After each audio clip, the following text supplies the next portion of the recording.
Matius 6 ayat 1-4. Hal memberi sedekah. Ingatlah, jangan kamu melakukan kewajiban agamamu di hadapan orang supaya dilihat mereka. Karena jika demikian, kamu tidak beroleh upah dari Bapamu yang di surga. Jadi, apabila engkau memberi sedekah, janganlah engkau menggembar-gemborkan hal itu seperti yang dilakukan orang munafik di rumah-rumah ibadat dan di lorong-lorong, supaya mereka dipuji orang. Sesungguhnya aku berkata kepadamu, mereka sudah mendapat upahnya. Tetapi jika engkau memberi sedekah, janganlah diketahui tangan kirimu apa yang diperbuat tangan kananmu. Hendaklah sedekahmu itu diberikan dengan tersembunyi, maka Bapamu yang melihat yang tersembunyi akan membalasnya kepadamu. Matius 6 ayat 5-15. Hal berdoa. Apabila kamu berdoa, janganlah berdoa seperti orang munafik. Mereka suka mengucapkan doanya dengan berdiri dalam rumah-rumah ibadat dan pada tikungan-tikungan jalan raya, supaya mereka dilihat orang. Sesungguhnya aku berkata kepadamu, mereka sudah mendapat upahnya. Tetapi jika engkau berdoa, masuklah ke dalam kamarmu, tutuplah pintu, dan berdoalah kepada Bapamu yang ada di tempat tersembunyi. Dengan demikian, Bapamu yang melihat yang tersembunyi akan membalasnya kepadamu. Lagi pula dalam doamu itu, janganlah kamu bertele-tele seperti kebiasaan bangsa-bangsa yang tidak mengenal Allah. Mereka menyangka bahwa dengan banyaknya kata-kata, doanya akan dikabulkan. Jadi, janganlah kamu seperti mereka, karena Bapamu mengetahui apa yang kamu perlukan sebelum kamu minta kepadanya. Karena itu, berdoalah demikian. Bapa kami yang di surga, dikuduskanlah namamu, datanglah kerajaanmu, jadilah kehendak-mu di bumi seperti di surga. Berikanlah kami pada hari ini makanan kami yang secukupnya, dan ampunilah kami akan kesalahan kami, seperti kami juga mengampuni orang yang bersalah kepada kami. Dan janganlah membawa kami ke dalam pencobaan, tetapi lepaskanlah kami dari yang jahat. Karena Engkaulah yang punya kerajaan dan kuasa dan kemuliaan sampai selama-lamanya. Amin.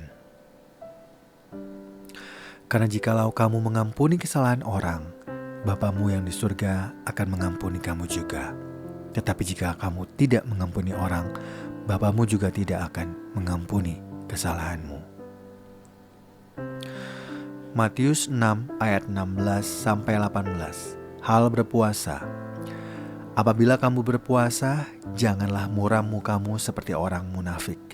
Mereka mengubah air mukanya supaya orang melihat bahwa mereka sedang berpuasa. Sesungguhnya aku berkata kepadamu, mereka sudah mendapat upahnya. Tetapi apabila engkau berpuasa, minyakilah kepalamu dan cucilah mukamu, supaya jangan dilihat oleh orang bahwa engkau sedang berpuasa, melainkan hanya oleh Bapamu yang ada di tempat yang tersembunyi. Maka Bapamu yang melihat yang tersembunyi akan membalasnya kepadamu. Matius 6 ayat 19-24. Hal mengumpulkan harta. Janganlah kamu mengumpulkan harta bagi dirimu di bumi. Di bumi ngengat dan karat merusaknya, dan pencuri membongkar serta mencurinya. Tetapi kumpulkanlah bagimu harta di surga. Di surga ngengat dan karat tidak merusaknya, dan pencuri tidak membongkar serta mencurinya. Karena di mana hartamu berada, di situ juga hatimu berada. Mata adalah pelita tubuh. Jika matamu baik, teranglah seluruh tubuhmu. Jika matamu jahat, gelaplah seluruh tubuhmu. Jadi, jika terang yang ada padamu gelap, betapa gelapnya kegelapan itu. Tak seorang pun dapat mengabdi kepada dua tuan, karena jika demikian, ia akan membenci yang seorang dan mengasihi yang lain, atau ia akan setia kepada yang seorang dan tidak mengindahkan yang lain. Kamu tidak dapat mengabdi kepada Allah dan kepada Mamon. Matius 6 ayat 25-34. Hal kekhawatiran.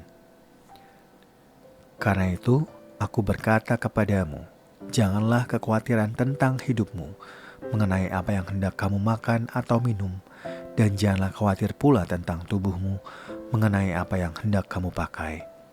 Bukankah hidup itu lebih penting daripada makanan, dan tubuh itu lebih penting daripada pakaian?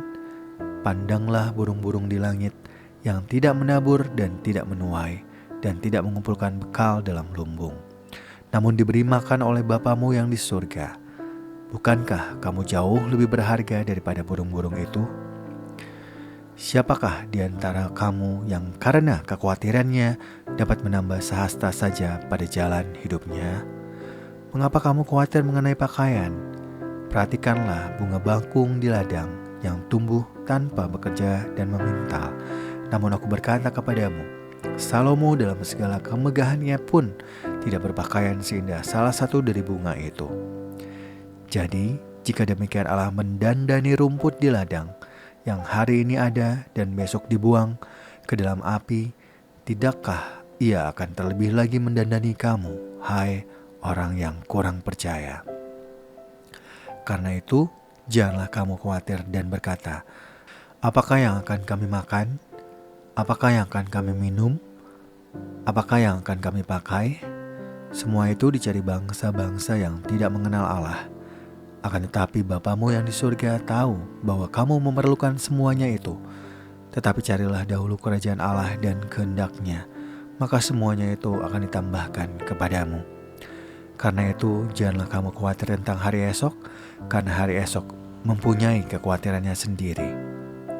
Kesusahan sehari cukuplah untuk sehari.